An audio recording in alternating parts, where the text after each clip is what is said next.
Dízimo. Qual o seu propósito? A lei de Moisés apresenta o propósito divino com relação ao dízimo. O dízimo demonstrava a forma de Deus suprir as necessidades materiais dos levitas e dos pobres em Israel. Era um programa complexo e detalhado de taxação designada a dar auxílio e apoio à classe sacerdotal, aos pobres, aos estrangeiros e às viúvas. Os levitas não tinham herança terrena, portanto, as outras tribos supriam as suas necessidades. Um estudo minucioso do dízimo revela que os israelitas davam mais do que simplesmente 10% da sua renda. Pelo contrário, eles davam quase que o dobro disso ou mais. Havia 3 itens principais no estatuto do dízimo, e depois havia as leis adicionais. Primeiramente, havia o dízimo levítico. Isto está em Levítico 27, versículos 30 a 33, número 18, versículos 21 a 24, 26 a 28, que separa a produção, renda e animal para o sustento do sacerdote, ou sacerdócio. Em segundo lugar, após entrar na terra prometida, um segundo dízimo de toda a produção deveria ser levado a Jerusalém, ou, se a distância fosse muito grande, a produção poderia ser levada, vendida e o seu preço levado. Deuteronômio, capítulo 12, versículos 6 a 7 e 17, 18, capítulos 14, 22 e 27.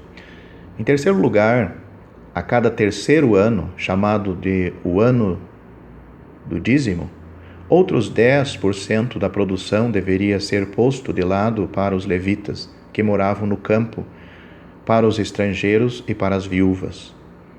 Isto está em Deuteronômio, capítulo 14, versículos 28 a 29.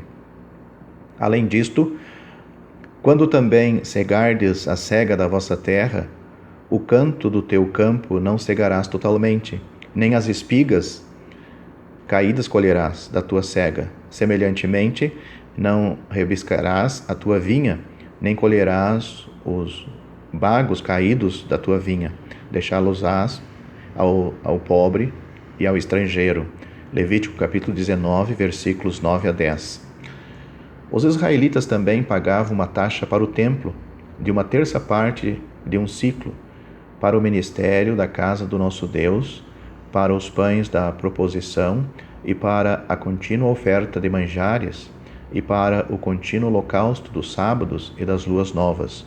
Neemias, capítulo 10, versículo 32. Além disto, os judeus precisavam descansar a terra a cada 7 anos, e a terra deveria ficar em repouso por 1 ano. Êxodo, capítulo 23, versículos 10 e 11. Também no 7º ano era ordenado que os israelitas perdoassem as dívidas uns dos outros. Deuteronômio, capítulo 15, versículos 1 e 2.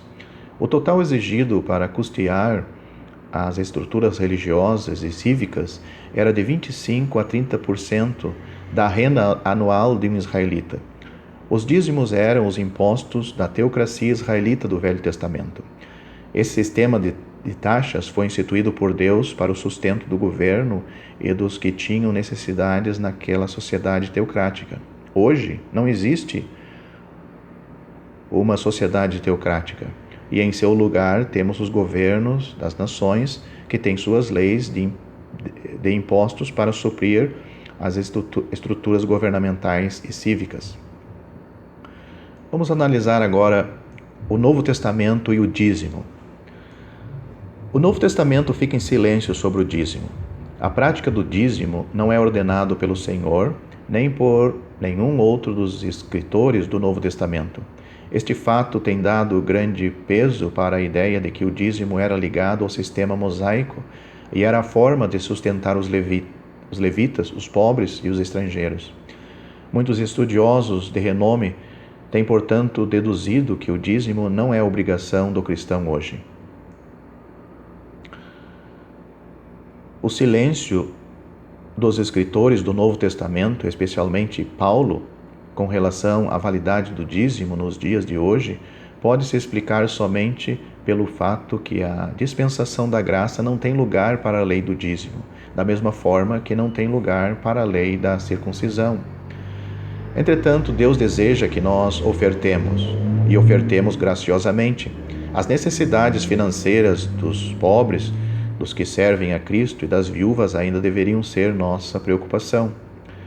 Generosidade deveria certamente caracterizar a igreja neotestamentária. O ensinador da Bíblia, Campbell Morgan, enquanto leva em conta a perspectiva do Novo Testamento sobre o dízimo e o desejo de Deus, sabiamente aconselha os cristãos que têm questionado o papel do dízimo. Ele escreve: eu não creio pessoalmente que o dízimo seja uma incumbência nossa. Era uma provisão judaica que já passou, junto com o restante da lei. Isto não significa que devemos ser desleixados quanto ao ato de dar.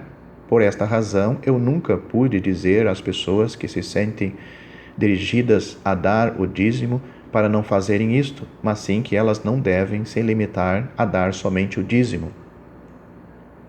O propósito de dar livremente, além do que o dízimo exigido. Vamos analisar esse ponto. O israelita piedoso dava ofertas voluntárias e também as primícias. A ênfase desta oferta não era a porcentagem, mas a atitude do ofertante e a qualidade da oferta. Estas ofertas eram principalmente para o sustento da obra de Deus e para adorar a Deus. Todo o melhor do azeite e todo o melhor do mosto e do grão, as suas primícias que derem ao Senhor. Números, capítulo 18, versículo 12. Quando era para ofertar para o tabernáculo ou para o templo, não era o dízimo, mas oferta voluntária, que era o desejo do coração de Deus. Fala aos filhos de Israel que me tragam uma oferta alçada, de todo homem cujo coração se mover voluntariamente, dele tomareis a minha oferta alçada. Êxodo capítulo 25, versículo 2. Quando o templo ia ser construído, encontramos o mesmo princípio. Ofertas voluntárias vindas de coração dispostos, adoradores, era o que o Senhor desejava. E o povo se alegrou do que deram voluntariamente, porque com coração perfeito, voluntariamente deram ao Senhor. 1 Crônicas 29 e 9. A oferta voluntária era diferente do dízimo em muitos aspectos. O dízimo era uma taxa exigida, ao passo que a oferta voluntária era o transbordar do coração do adorador. O dízimo era para o sustento do sacerdote, dos pobres, das viúvas, enquanto a oferta voluntária era para Deus e para a sua obra. E, finalmente, a oferta voluntária não era restrita a porcentagens, mas era limitada somente pela capacidade do ofertante de dar. Vamos ver agora o plano de Deus para a oferta de hoje. Tem sido dito que a generosidade era a graça dos reis. Em dias passados, somente os reis podiam fazer tal coisa. Mas hoje, generosidade e um coração disposto a dar são o plano de Deus para a oferta. Depois da graça, Deus não tem pedido aos cristãos que deem meramente 10% da sua renda. Se um cristão quiser seguir o exemplo de Israel, seria exigido dele não simplesmente 1/10 da sua renda, mas sim 25% a 30% da mesma. O sistema de dízimo de Israel não é o propósito de Deus para hoje, mas Deus deseja que os cristãos ofertem generosamente aos pobres, aos necessitados e à obra de Deus. Na verdade, muitos cristãos ofertam abundantemente e sacrificialmente para a obra de Deus, em alguns casos muito acima dos padrões do Velho Testamento. William MacDonald corretamente diz: o cristão deve dar liberalmente. O dízimo era o mínimo que um israelita podia dar. Ele trazia dízimos e ofertas. Nenhum cristão deveria se contentar em dar, hoje no período da graça, o que era o mínimo exigido no período da lei. Conclusão. Hoje, os princípios da oferta não são pesados, complexos nem rígidos. Recursos não precisam ser solicitados, mas são voluntários e generosamente supridos pelos cristãos compromissados. Um outro ponto: o cristão deve ofertar regularmente, todo o primeiro dia da semana, individualmente, cada um de vós, proporcionalmente conforme a sua prosperidade, generosamente. O que semeia em abundância também ceifará. E por fim, alegremente. Deus ama ao que dá com alegria. Hoje, nossas ofertas voluntárias, vindas de corações alegres, são o plano de Deus para promover a causa de Cristo e da sua Igreja. Que o Espírito de Deus opere em nossos corações, a fim de que possamos ofertar abundantemente para Ele. Vamos falar um pouco mais sobre o dízimo e a oferta. O dízimo aparece pela primeira vez na Bíblia em Gênesis 14:20, quando Abraão vinha de uma guerra travada a favor de seu sobrinho Ló e se encontrou com Melquisedeque, dando-lhe o dízimo de tudo. A prática do dízimo, de dedicar uma 10ª parte, especialmente do despojo de guerra, se tornou uma prática aceita entre as nações. O dízimo da batalha era oferecida a uma divindade através de um sacerdote desta divindade. Em Israel, Jeová existia um dízimo anual da produção da terra. Uma 10ª parte, ano após ano, era dedicado ao sustento material e à manutenção da tribo de Levi. Números 18, versículo 20. Jeová deu ao povo a abundância da terra, frutas, trigos, óleo e vinho, e através do mandamento daquele que deu a abundância, os filhos de Levi recebiam o dízimo desta produção. Neemias 10, versículos 34 a 39. Nem todos os filhos de Levi eram sacerdotes, portanto, dos dízimos que pertenciam à tribo de Levi, uma 10ª parte pertencia aos sacerdotes. Isto era conhecida como o dízimo dos dízimos. Neemias capítulo 38, 10 e 38 e Números capítulo 18, versículo 26. Os levitas não tinham herança pessoal ou posse de terra e por isto eram sustentados pelos dízimos dos que tinham, para que, por sua vez, eles pudessem se dedicar ao serviço da casa de Deus. Os sacerdotes, portanto, por decreto, eram semelhantemente sustentados pelo dízimo dos dízimos, uma 10ª parte de tudo o que era dado aos levitas.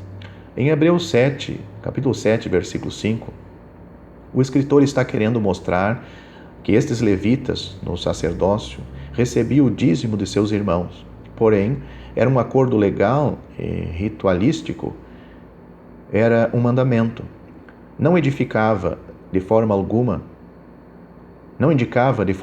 que os sacerdotes ou os levitas em geral eram melhores do que seus irmãos, pois eles também eram filhos de Abraão.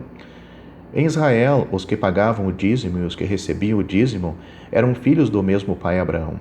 No caso deles, receber o dízimo não era por causa de alguma superioridade ou qualquer outra grandeza. Era uma coisa da lei, nada mais.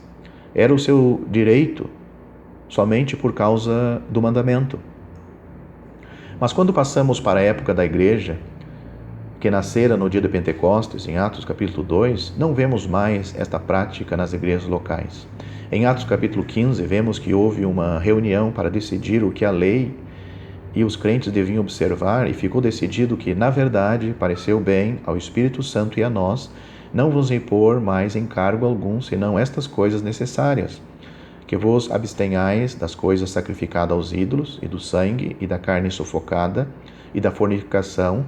Destas coisas fareis bem, se vos guardardes, bem vos vá. Atos capítulo 15, versículos 28 a 29. Seria conveniente ler todo o capítulo de Atos 15. Em nenhuma parte das epístolas do Novo Testamento, ou na história da igreja, no livro de Atos, encontramos mandamento de pagar o dízimo, pois, como acima já frisamos, este mandamento estava ligado com a nação de Israel, que dizimavam para os levitas e sacerdotes por ter direito a recebê-lo. No Novo Testamento encontramos a coleta, que não é um mandamento, nem uma continuação do dízimo, mas uma contribuição voluntária ofertada pelo crente quando a igreja está reunida no primeiro dia da semana. Ora, Quanto à coleta que se faz aos santos, fazei vós também o mesmo que ordenei às igrejas da Galácia. No primeiro dia da semana, cada um de vós ponha de parte o que puder juntar, conforme a sua prosperidade, para que se não faça as coletas quando eu chegar. 1 Coríntios capítulo 16, versículos 1 a 2. A frase agora, quanto a, indica que na carta enviada pela igreja em Corinto, havia uma pergunta sobre a coleta. Veja este preceito em capítulo 7, versículo 1, capítulo 7, versículo 25, capítulo 8, versículo 1, capítulo 12, versículo 1. A questão toda da coleta era de suma importância ao coração do apóstolo. Tinha por finalidade suprir a necessidade dos pobres dentre os santos em Jerusalém. Romanos capítulo 15, versículo 26. É mencionado em 2 Coríntios 8 e 9, Romanos 15 e Atos 24 e 17. Anteriormente, Paulo e Barnabé tinham participado da coleta para aliviar os efeitos da fome na Judéia, em Atos capítulo 11, versículos 27 a 30. Fica claro de Romanos capítulo 15, versículos 25 a 27, que Paulo considerava a coleta como a expressão da dádiva espiritual que os convertidos gentios deviam à igreja em Jerusalém e como uma manifestação tangível da unidade e solidariedade dos santos. A palavra coleta, que se encontra nos versículos 1 e 2, é a palavra grega logia. Veja a nota abaixo para ver outras palavras usadas em outros lugares para descrever a oferta. Embora não temos nenhuma informação quanto às instruções dadas às igrejas da Galácia, deduzimos que receberam as mesmas instruções que foram dadas aqui aos coríntios. Paulo coloca diante dos coríntios o exemplo das igrejas da Galácia, e em 2 Coríntios capítulo 8, versículo 1 a 4, o exemplo dos macedônios. Em 2 Coríntios 9 e 2, ele coloca diante das igrejas da Macedônia o exemplo dos coríntios. E em Romanos 15, ele coloca diante dos romanos o exemplo das igrejas da Macedônia e Corinto. Paulo está fazendo tudo ao seu alcance para estimular interesse nas necessidades e sofrimento dos santos em Jerusalém. A doação de seus bens expressaria, de uma maneira muito prática, a verdade de um corpo, cada membro cuidando um dos outros. A referência ao primeiro dia da semana, todo domingo, salienta o significado que este dia tinha para a igreja primitiva. Veja também Atos capítulo 20, versículo 7, Apocalipse capítulo 1, versículo 10, e está em contraste com o sábado, que nunca é assim chamado. Está obviamente ligado com a ressurreição do Senhor Jesus, como também com o dia de Pentecostes. Cada um de vós indica que ele esperava que cada crente, qualquer que fosse as suas circunstâncias, faria uma contribuição. Ponha de parte é entendido por alguns como significando colocar alguma coisa à parte em casa. Ponha de parte em casa, enquanto outros julgam que a menção do primeiro dia da semana indica que era levado à igreja e guardado pelos tesoureiros. Nenhum princípio está em risco, embora colocar a parte em casa evitaria qualquer tentação a mau uso. O que puder ajuntar, conforme a sua prosperidade, faz com que a oferta seja de acordo com a prosperidade. Um crente piedoso atribuiria toda a sua prosperidade à bondade de Deus. Esta contribuição sistemática faria com que a igreja não estaria despreparada para enfrentar um apelo de ajuda quando o apóstolo chegasse. O necessário estaria prontamente disponível para ajudar, suprir a necessidade. É muito interessante que Paulo não impõe o princípio do dízimo para suprir a necessidade desta situação. Enquanto a cobrança do dízimo foi praticada no Antigo Testamento, as únicas referências nos evangelhos, além da confissão dos fariseus em Lucas 18, versículo 2, estão em Mateus capítulo 23, versículo 23 e Lucas capítulo 11, versículo 42, onde o Senhor pronuncia um ai aos fariseus. Nas epístolas não há nenhuma menção do dízimo.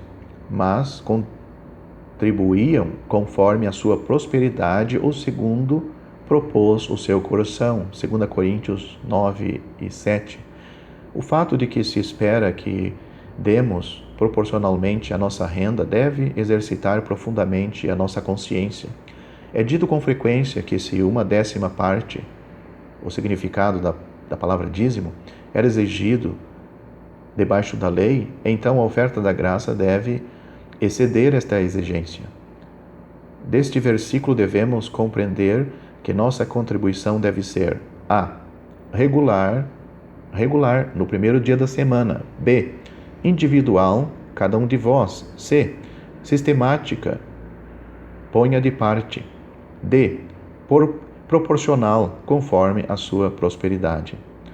Uma verdadeira apreciação da graça de Deus e da morte de Cristo por nós influenciaria profundamente o valor da nossa contribuição.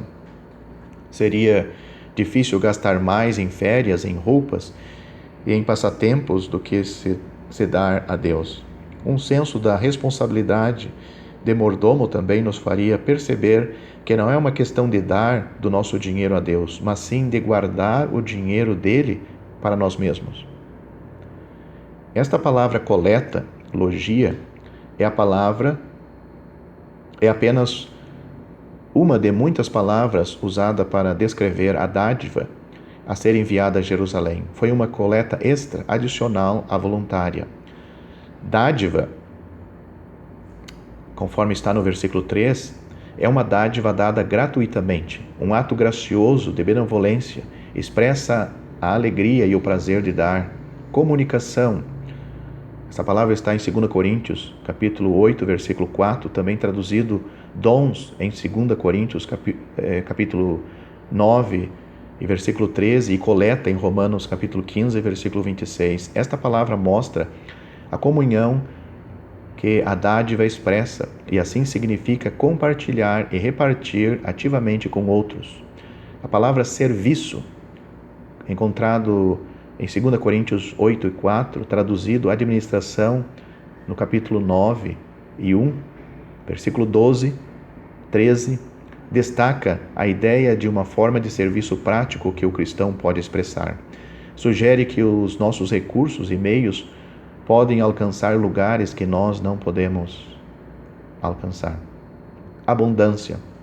Essa palavra se encontra em 2 Coríntios, capítulo 8, versículo 20, ocorre uma só vez. Destaca a liberalidade e generosidade da dádiva dos santos. Bênção. Essa palavra se encontra em 2 Coríntios, capítulo 9, 5, traduzido dádiva, na versão atualizada, e é literalmente bênção, como na versão corrigida. Os santos em Corinto tinham sido abençoados por Deus e, portanto, agora procurariam abençoar os outros em seu nome. Tal bênção, evidenciando-se no seu dar. Ministrar. Essa palavra se encontra em 2 Coríntios, capítulo 9, versículo 12, e Filipenses, capítulo 2, versículo 17, traduzida serviço. Enfatiza a ideia de serviço sagrado ou sacerdotal. A dádiva era a expressão de tal serviço prestado por um grande número de crentes para suprir as necessidades dos outros. É verdade que a palavra transmite a ideia de serviço público, porém, seu uso em Filipenses 2 e a associação do verbo cognato em Romanos 15 e 27 lhe daria um caráter sagrado. Esmola. Essa palavra encontrada em Atos 24, 17 significa que a dádiva expressava a misericórdia daqueles que haviam contribuído. Eles mesmos, havendo recebido misericórdia da parte de Deus, ficaram contentes em poder expressar misericórdia desta maneira aos seus irmãos. Oferta.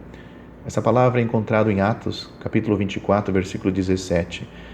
É usado do sacrifício de Cristo em Efésios, capítulo 5, versículo 2, e dos próprios crentes em Romanos, capítulo 15, versículo 16. O que foi uma dádiva aos homens foi, em primeiro lugar, uma oferta a Deus. Assim, Paulo enfatiza o seu caráter elevado.